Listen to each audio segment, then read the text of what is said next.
В агролаборатории Хатасской школы идет апробация нового оборудования. Установки на сумму более 10 миллионов рублей приобрели в рамках федерального проекта образования.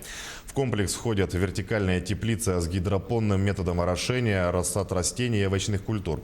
Также смонтированы 4 гроубокса, где методом аэропоники можно выращивать растения круглый год. Сейчас учащиеся успешно осваивают методику клонирования семян. Помимо этого, с помощью компьютерных программ создают оборудование для круглогодичного выращивания растений в домашних условиях. Здесь растения на доращивании, да? По-простому говоря, до рассадного состояния.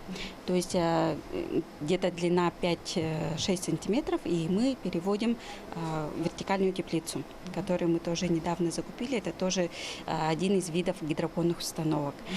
Также некоторые растения у нас в виде овощных культур, они переходят в эти гроу-боксы, где вот растут в условиях, так скажем, тепличных условиях круглый год. Мы сейчас детей учим, чтобы почему бы наши дети не смогли бы сами все это сделать, автоматизировать, и в принципе этого можно добиться.